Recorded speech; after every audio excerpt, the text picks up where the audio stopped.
नमस्कार दोस्तों, मैं प्रिंस सैनी आपका स्वागत करता हूं हमारे चैनल लर्न एंड ग्रो में। आज हम बात करेंगे यूनिफॉर्मली एक्सेलरेटेड मोशन के बारे में, जिसके अंदर हम बात करेंगे जो हमारा एक्सेलरेटेड मोशन है उसके बारे में, और इसके अंदर हम बात करेंगे जो हमारा यूनिफॉर्मली एक्सेलरेटेड मोशन होता है और नॉन यूनिफॉर्मली एक्सेलरेटेड मोशन होता है, और रिटार्डेशन और एक्सेलरेशन क्या होती है सब कुछ डिस्कस करेंगे। सबसे पहले हम बात कर लेते हैं नॉन यूनिफॉर्म मोशन क्या होता है। अब देखिए यूनिफॉर्म मोशन क्या होता है, पहले वो आप देखिए क्या होता है, तो इसको हम समझते हैं। देखिए जो हमारा नॉन यूनिफॉर्म मोशन है तो वो क्या होता है और यूनिफॉर्म मोशन क्या होता है वो हम पहले भी पढ़ चुके हैं। तो यूनिफॉर्म मोशन क्या है, मान लीजिए ये फर्स्ट पॉइंट है और यहाँ पे ये कोई आपकी सेकंड स्टेज है, यहाँ तक आपको पहुंचना है और आपके पास कुछ भी है, गाड़ी है, बाइक है, कुछ भी है, और एक पोजीशन से आप चले और सेकंड पोजीशन तक पहुंचे। अब अगर क्या है, मान लीजिए इसके बीच की अगर हम इसको जो है इस तरह से मान लीजिए ए बी सी, तीन डेस्टिनेशन बीच में भी ले लेते हैं ए बी सी। अब अगर आप ए तक मान लीजिए आपने 5 मिनट के अंदर 5 किलोमीटर तय किए, नेक्स्ट 5 मिनट के अंदर यहाँ भी आपने जो टाइम लिया 5 मिनट लिए और दूरी तय की 5 किलोमीटर सेम की, अगले 5 मिनट आपने फिर से सेम दूरी तय की और अगले 5 मिनट में भी आपने उतनी ही दूरी तय की जितनी करते आ रहे हैं। यानी कि एवरी 5 मिनट आप जो दूरी तय कर रहे हैं 5 किलोमीटर की तय कर रहे हैं। इस तरह का जो मोशन होता है उसको हम बोल देते हैं यूनिफॉर्म मोशन। लेकिन अगर क्या हो, 5 मिनट के अंदर मान लीजिए पहले आपने 5 किलोमीटर दूरी तय की, नेक्स्ट 5 मिनट में आपने 7 किलोमीटर की दूरी तय की, नेक्स्ट 5 मिनट में आपने मान लीजिए 9 किलोमीटर की दूरी तय की, नेक्स्ट 5 मिनट में आपने 10 किलोमीटर की दूरी तय की। अब इसके अंदर क्या है, हर एक 5 मिनट जो आपने टाइम इंटरवल लिया है उसके अंदर अलग अलग दूरी तय कर रहे हैं।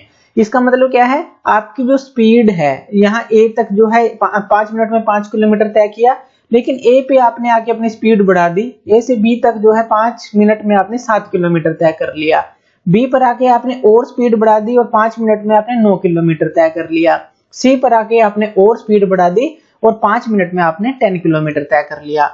जो टाइम इंटरवल है वो सेम है, लेकिन जो है जो डिस्टेंस कवर्ड है उस जो टाइम इंटरवल के बीच में वो अनइक्वल है।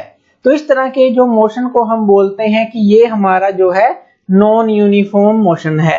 तो इस तरह से आप यूनिफॉर्म मोशन और नॉन यूनिफॉर्म मोशन को समझ सकते हैं। अब इसके अंदर देखिए जो एक्सेलरेटेड हमारा मोशन है, जो हमने अभी बात की कि जो हमारा एक्सेलरेटेड मोशन होता है, तो एक्सेलरेटेड जो मोशन है वो हमारा कौन सा मोशन होता है, ये हमारा होता है नॉन यूनिफॉर्म मोशन। क्यों? क्योंकि इसके अंदर जो है आप जो है इक्वल इंटरवल ऑफ टाइम के अंदर अनइक्वल डिस्टेंस ट्रेवल करते हैं, या कहें कि डिफरेंट इंस्टेंट्स के ऊपर जो है स्पीड हमारी डिफरेंट होती है, तो इसलिए ये नॉन यूनिफॉर्म मोशन के अंदर आता है। ये आप समझ गए होंगे। अब बात कर लेते हैं जो हमारा वेलोसिटी है किसी भी ऑब्जेक्ट की, अगर वो डिफरेंट हो डिफरेंट इंस्टेंट्स पे, जैसे कि हमने अभी बात की, या फिर आप कह सकते हैं velocity of object keeps on changing with time. ये वेलोसिटी ऑफ ऑब्जेक्ट जो है चेंज होती रहे टाइम के साथ, जैसे हमने अभी एग्जांपल लिया, तो वो हमारा नॉन यूनिफॉर्म मोशन होता है। और इसी मोशन को जो है आप जो है एक्सेलरेटेड मोशन बोल देते हैं कि आप जो है स्पीड बढ़ाते चले गए। एक्सेलरेशन या फिर एक्सेलरेटेड मोशन जो है आप उसको बोलते हैं। अब बात कर लेते हैं यूनिफॉर्मली एक्सेलरेटेड मोशन के बारे में। यूनिफॉर्मली एक्सेलरेटेड मोशन क्या होता है? अगर देखिए जो चेंज इन वेलोसिटी है किसी भी ऑब्जेक्ट की, each unit of time constant रहे, तो उसको ऑब्जेक्ट को हम कहेंगे कि ये कांस्टेंट एक्सेलरेशन के साथ चल रहा है। अब इसको हम समझते हैं, विद एग्जांपल समझते हैं। अब मान लीजिए कोई भी ऑब्जेक्ट है, और वो मूव कर रहा है, तो मान लीजिए यहाँ पे हम 3 डेस्टिनेशन जो है ले लेते हैं। तो तीन डेस्टिनेशन हमने ले ली कि मान लीजिए ये ए है, ये बी है और ये सी है, तो 3 डेस्टिनेशन हमने ले ली। अब मान लीजिए कि जो फर्स्ट जो ए तक ये गया, तो इसने जो है ये 5 सेकंड के अंदर जो है इसने जो मान लीजिए 5 सेकंड लिए ए तक पहुंचने तक इसने 5 सेकंड लिए, और इसने जो दूरी तय की इन 5 सेकंड में, मान लीजिए इसने 2 मीटर की दूरी तय की, ठीक है। और नेक्स्ट जो है मान लीजिए नेक्स्ट जो 5 सेकंड है, नेक्स्ट भी इसने जो है 5 सेकंड के अंदर मान लीजिए 4 मीटर की दूरी तय की। नेक्स्ट 5 सेकंड के अंदर 5 सेकंड के अंदर इसने 6 मीटर की दूरी तय की। अब यहाँ पे देखिए कितने कितने का डिफरेंस आ रहा है। यहाँ पे पहले 5 सेकंड में वो 2 मीटर चला, दूसरे 5 सेकंड में 4 मीटर चला, तीसरे 5 सेकंड में 6 मीटर चला। यानी कि यहाँ पे जो डिफरेंस आ रहा है 2 मीटर का, यानी कि इसने जो 2 मीटर अपनी जो है स्पीड बढ़ाई होगी, यानी कि 2 मीटर जो है यहाँ पे दूरी तय की होगी, यहाँ पे स्पीड बढ़ाई होगी। फिर जब ये यहाँ पे पहुंचा तो इसने 2 मीटर की दूरी जो है फिर से तय की। यानी कि अगर हम बात करें डेफिनेशन की, जो हमने अभी डेफिनेशन पढ़ी है कि अगर चेंज इन वेलोसिटी हो ऑब्जेक्ट की in each unit of time, यानी कि ईच यूनिट ऑफ टाइम जो कि हमने 5 सेकंड लिया वो कांस्टेंट हो, तो उसकी जो वेलोसिटी चेंज हो रही है ऑब्जेक्ट की ईच यूनिट ऑफ टाइम में वो कांस्टेंट है, यानी कि 2-2 मीटर की जो है वो कांस्टेंटली जो है मूव कर रहा है हर एक यूनिट ऑफ टाइम के बाद। तो इस तरह से जो आप कह सकते हैं इस ऑब्जेक्ट को जो है कांस्टेंट एक्सेलरेशन के साथ वो चल रहा है। अब बात कर लेते हैं कि एक्सेलरेटेड मोशन के अंदर ही, जो टॉपिक के अंदर ही, non uniformly accelerated motion. Non uniformly accelerated motion क्या होगा? अगर चेंज इन वेलोसिटी है किसी भी ऑब्जेक्ट की each unit of time not constant, अगर वो कांस्टेंट ना रहे तो इसको हम समझ लेते हैं। मान लीजिए आपके पास कोई भी ऑब्जेक्ट है, तो यहाँ पे हम कोई ऑब्जेक्ट ले लेते हैं, इसको एज एग्जांपल हम समझ लेते हैं। तो कोई भी ऑब्जेक्ट है और वो मूव कर रहा है और ईच यूनिट ऑफ टाइम, मान लीजिए वही हमने 3 डेस्टिनेशन ले ली A B C, और यहाँ पे जो है 5 सेकंड का हमने हर एक जो है मान लीजिए इंटरवल ले लिया 5 सेकंड का।